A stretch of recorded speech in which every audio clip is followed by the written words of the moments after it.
Okay, hello everybody. Obi here. Just want to talk about something that has happened recently, and well, fairly recently in my life. It's a little bit different than what I normally talk about, but it's something that needs to be talked about because I fought myself with it for so long. Uh, Over the past probably 10 or 15 years, I've noticed that I've been having a harder and harder time hearing people talk. I've had I did a little app on my phone, and turns out that after clicking through 17 different screens, it said this is not a doctor with no substitute for medical advice, blah blah blah blah blah. That I have significant hearing loss. Usually, most of it is in the vocal range, so I can hear things going on around me. I just can't hear people talking to me, which is a little bit important because I work with people all day. So, if you think you have hearing loss, go see an audiologist, like I did. There was an audiologist group advertising on the radio, the radio station I listened to, on my way down to work every day. So I went to them. Uh, they do take my insurance. However, hearing aids are apparently not covered under most insurance plans. They cover the test, which was good because that was like $150 for the test, but it's a really very thorough test. And the cost of the initial appointment included a couple of follow-ups, where after she fitted my hearing aids, she'd be wearing them for 2-3 weeks. Then I'd come back, and then she puts little microphones in.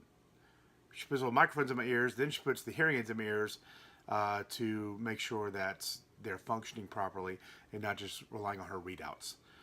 So she wants to see, okay, this is what it says it's doing. Then looking at the microphone readout, okay, that's what it's actually doing, and adjusting what she needed to adjust.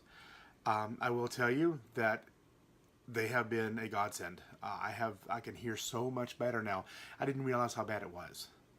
I really had no clue how bad my hearing was until I put the hearing aids in. Now I can hear voices again very clearly. I used to have my TV set at 50 for the volume when I was watching TV. Now I've got it set at 40, sometimes 35. On my radio volume, driving down to work. I know I've got an opening price point car, so there's not a whole lot of noise insulation built into the car.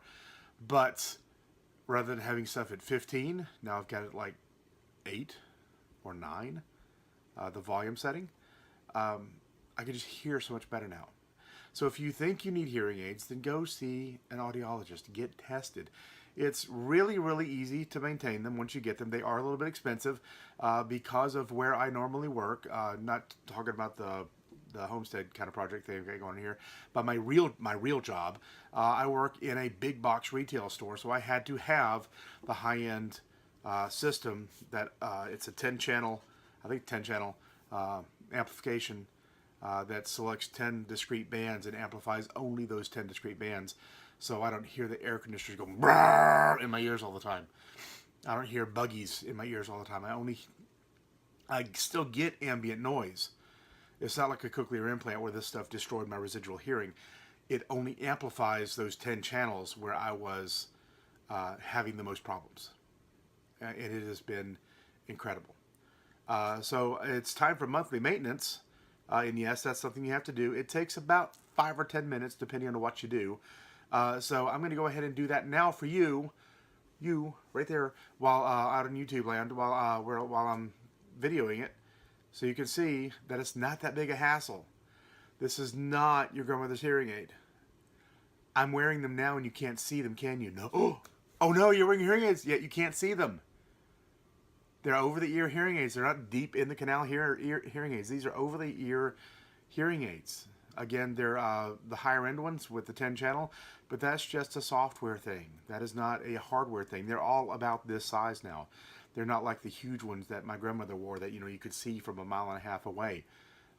There's no microphones clipped to your collars or your bras or your belts or anything. It's all right here. It's all right here, and you didn't even know until I told you. So you can't want to do this. You can't hardly see them, can you? Nope, you really can't. But here we go. Get ahead, take them off now. This is my hearing aid. This is the body. It's got the battery in it. It's got the microphones in it. It's got the circuitry and everything in it. This is the loudspeaker part. This is what actually goes in my ear. This goes behind my ear. This connects them obviously. And this is a I call them handles. There's like a brace or a handle bit that helps hold it in your ear. These take a bit to mold themselves to your ear. It takes about a day or two, and after that, then they're shaped, and they'll hold your pieces in. This has microphones. Got a microphone here, microphone here, and that's it. Battery compartment in the back. And that's how you turn them off. Just open the battery up. I changed these batteries. You should get between 5 and 7 days. I've been averaging about 2 hours short of 7 days. So what I do now is every Tuesday morning when I get up, I just change my batteries before they even have a chance to go boop, boop, boop, boop, boop, boop, boop. I just change my batteries every Tuesday morning. Am I leaving some battery life on the table? Maybe, but I don't have to stop in the middle of a class or something and say, hey, hang on a second so I can hear what's going on around me. I got to change my batteries. Don't have to do that. I just go ahead and change it every Tuesday morning, get into the routine, whatever's best for you. The reason I change mine on Tuesday morning is because I first turned them on a Tuesday afternoon in January when I went to the audiologist. These are made for iPhone, so they easily connect to my iPhone. It's under accessibility options. There's an app that you can download to them. Not download to these, but download to your phone. You can use that to adjust the volume or to mute them. It doesn't turn them off. Okay, it's still going to be draw on battery power, but it mutes them. So you hear just like you naturally would. You can use that for extremely noisy situations, or if there's something going on. If I'm doing yard work, honestly, I just take them off and then open them up and turn them off because there's no need to kill battery time when they're sitting on a shelf, and there's no need to wear them underneath earmuffs when I'm doing yard work. But you do have to change the battery about once a week or so. If you're extensively using it on your phone for calls and MP3 players while you're jogging, that kind of thing, it'll take you down to about 5 days battery life. Batteries are not that expensive. I ordered enough for a year for both, and it cost me about $50, maybe 60, I can't remember. But there is a little bit of monthly maintenance, or weekly maintenance, monthly maintenance, sorry. You got to wipe them off. I don't have the proper towel. It comes with a towel. You just wipe them off. Make sure you're not getting any dirt behind them. Of course, if you shower regularly and take care behind your ears, this is no big chore. My mama used to be very, very strict about that, and my grandmother was too, which is probably where my mama got it. So I don't have a lot of buildup on the outside of the machines because, again, I shower every day and scrub behind my ears. So you just wipe them off. Make sure there's nothing getting into the microphone holes. There's a brush that came with mine. These are the Oticon OPN1s. Maybe Oticon, anyway, Oticon, that's how you spell it. You can look them up. And then you have to change the dome. That's real easy to do. You just pull that off. That's the part that sits in your ear. Change the dome once a month. And then change the filter once a month. That's the thing that keeps earwax, anything that gets past the dome, that's the thing that keeps it out of the loudspeaker. And because wax in your loudspeaker will render it useless. This is really easy to do. It comes with a little kit. It holds 1, 2, 3, 4, 5, 6 individual filters. You, hang on, pull the tool off. It's got a clean filter on one side and a blank tip on the other side. Just put the blank tip in your old filter, pull it out, put the new filter in there, and it pops right off the tip. And I'm done. It's that easy. Once a month you got to do that. Set a reminder on your phone. I do mine the first Saturday of every month. Yes, I know it's Sunday, but I wanted to wait because I didn't have time to do this yesterday, to do the video yesterday. I wanted to wait and do this with a video. The dome, they come in these packages here. Make sure that you order the right size dome. If you have any questions whatsoever, get them from your audiologist. I wrote down everything, and I got mine from Amazon for a slightly better price.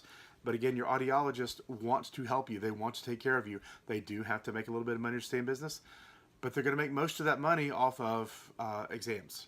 I'm sure there are markups on these things, but this is not primarily where they get their business.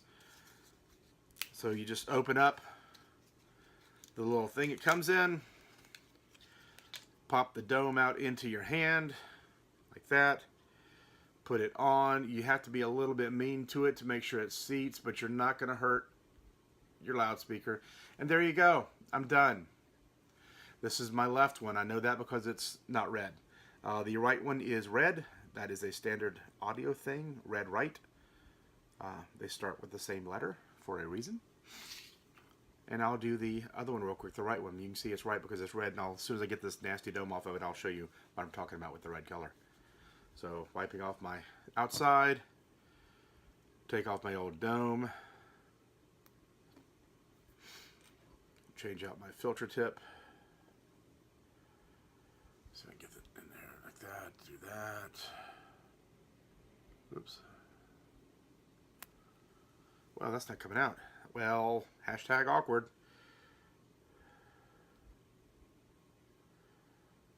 Oh, that's the, gross. That's the old one. Hold on, hang on. So, there we go, new, because that's why it wasn't coming off, because it was shaped different. So there we go. Put that in there like this. Pull it out, put the new one in, and you're good. All right, and by red, what I mean is the tip of it there, don't know if that's going to focus, is red. You can see it against my face there, it's red. Then you just put your new dome back on.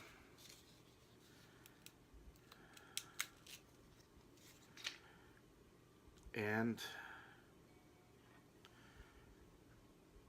everything is good. There you go. I'm all good. Put it back in. I never turned it off. Put it back in, and I'm good to go, and you can't see them. Okay? I've been wearing these in the past 5 or 6 videos, and y'all never knew. They're that small. It's that easy to do. So if you need hearing aids, if you're suffering from hearing loss, please go see somebody about it. Okay, now these were kind of expensive, but not everybody needs the 10-channel ones. These ran about $5,000 for the pair, and that includes the follow-up visits. But there are lower-end models. This is, like I said, this is not the opening price point pair. I needed the top end because of where I work. If you don't work in an environment like that, if you work in a normal office, then you're not going to need the 10-channel amplification.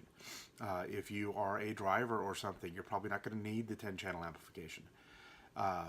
Just talk about your situation with your audiologist and see what's best for you.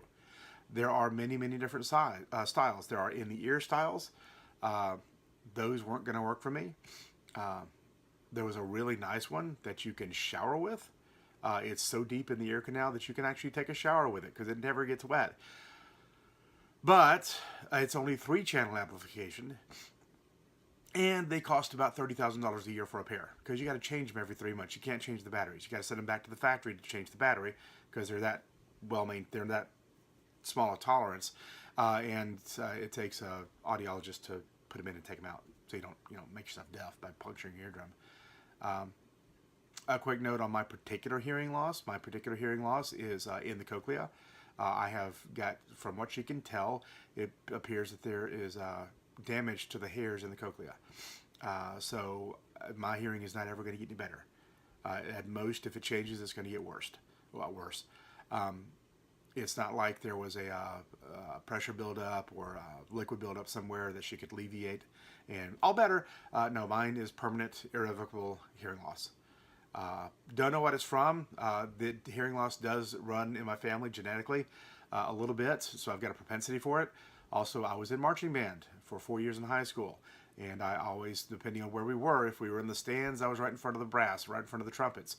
If we were in parades, I was right in front of the drums. So it's not like I was ever right next to the flutes where it was really, really quiet. No, I was always next to the loud stuff. And I'll admit it, when I was a kid, I listened to my music too loud. I cranked up put the windows down and cranked up the tunes. It happens. I have never in my life, until I bought these, used hearing protectors when I was cutting the grass. It makes a difference. It does. Granted, I am 47 years old. So this built up over a long time. But, you don't have to go buy special hearing protectors. Just use the ones you use for shooting. I use those when I'm working in the grass, when I'm working in the yard. Whenever I'm using anything gas-powered, I use that now. That's all I got for this. But again, hearing aids are not that big a deal. You do have to make sure that you put them on after you shower and not before you shower. Find a way to fit them into your morning routine that involves them not getting wet, because that will ruin them. And that's all I've got for now. If anyone has any questions, leave them in the comments. That's all.